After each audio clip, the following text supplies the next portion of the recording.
Hi, Juan.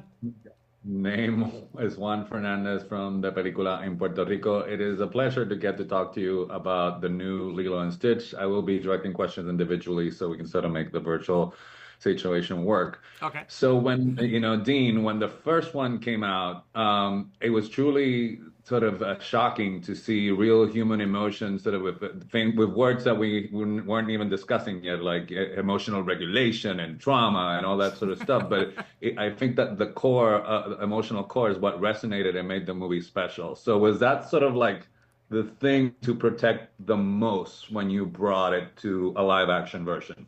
Yeah, and I think not just protect but deepen as to whatever extent we could. I felt like the characters. You're right. The characters in the original, that movie feels so ahead of its time now. I mean, even in the sort of like therapy speak that Lilo uses when she says your badness level is exceptionally high for someone your age. Mhm. There were things like that that obviously are like such a charming part of the original, and so yes, I think updating it and that was important to us. But also the just the fact of telling a live action adaptation, it is such a different medium that I think when you are looking at a real 6-year-old little girl who is potentially going to be taken away or separated from her caretaker, it just is a different feeling than when you see that in an animated film. And my mother was a social worker growing up, so I've seen a lot of those types of stories firsthand happen in the real world, and so I felt really strongly that I wanted to ground that as much as possible and be respectful of the fact that these are issues that actually happen to people far too often, and I hope that we've done that. All right, so thank you. Yes, you did. So, Jonathan, is it thrilling to sort of be liberated to know that you're working on a story that's been proven to work, or is it sort of terrifying because you don't want to mess it up if you sort of alter any alchemy within the new thing that you're doing? It's mostly terrifying. I think what is good is that there are things. I think when you're working on a story and there's a few like flags to plant in the sand where you're like, I know that works emotionally, or I know that line works. It is actually a relief to sort of like have a few dots that you know how to connect. But I think the terror is more overwhelming than than that.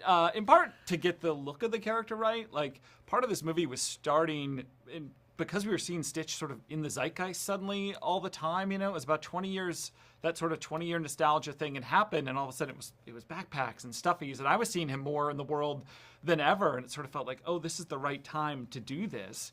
So you have to get the look right, you've got to get the personality right, and honestly, that was where hiring Dean was sort of the biggest choice we could have made. So we had seen Marcel the Shell early, and it just fallen in love with the movie, and there's so many things that are kind of a one-to-one to it. Sort of it was in a live action world, but it was an animated character, but it was an animated character that made you feel, that made you cry, that the humor was witty, and ultimately you're going to make so many decisions in a movie like this, and you can't just deliver the exact same thing that the animated movie was. And we talk a lot about like you sort of hear things online of like don't mess it up, and I don't think don't mess it up means make the same thing. And I think if you did, I think the audience would actually be really disappointed with that. So it's trying to figure out like what are the things that you really need to hold true to, and we talk a lot about like we're fans. So as fans, what would we be mad about if it weren't in this movie? Like let's keep those things, let's preserve those things, and then where are all the ways to bring in something new and exciting that really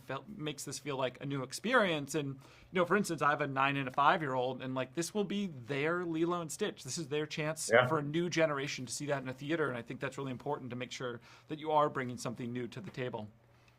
Yeah. So speaking to that, Dean, I mean, Stitch, is the gift that keeps on giving in terms of a comedic sort of perfect character. Yeah. So, I mean, how do you narrow down? Because I mean, you could do anything with him. It's a million possibilities. Mm-hmm. So, in terms of making it work for a joke versus making it work for what the story is, because Mm-hmm. I imagine that's a good problem to have, but still sort of a challenge to sort of know how to anchor the character. Yeah, for sure. It's a big responsibility. I think I'm such a huge fan of the original and love his character design, as does everyone. And so I often think it's a mistake when live action adaptations kind of are hyper literal about the character, and they plunk him into this live action setting and they say, oh, he looks like he could exist in a real world. We're done. you're not done because you haven't actually captured the spirit and the expressiveness of what made that character unique and beloved. And so it was really important to me that we nail something that didn't just look like it could exist in the real world and act with humans or whatever, but that it also captured the spirit. And people said, that's undeniably the same Stitch that I remember from the animated film. He just looks different. And so that was, that was a very long process. We spent a long time working with artists and concepts to figure out, well, how do we represent that in live action in a way that actually rhymes with or embodies the spirit of the original? And we also, a big key to that was bringing back people who worked on the original film, not just Chris Sanders, but also a lot of we would Zoom with the animation team sometimes, whoever was available. Some of them still worked at Disney Animation and were right across the street from us as we were working at the live action studio. And so that was just a really unbelievable opportunity. I got to meet some heroes. Alex Cooper-Schmidt, who was the lead animator on Stitch on the original, did draw-overs for us. So we would show him a walk cycle, and he would say, oh, actually, his butt wiggles this way, or you're an inch off here or there. And so all of those efforts, I think, really pay off, and I'm really proud of how Stitch feels. All right, so that's a quote for the poster, butt wiggle actor. All right. It's been a pleasure talking to you. My time is up, all right? Have a great day, guys. Thanks a lot. Thank you so much.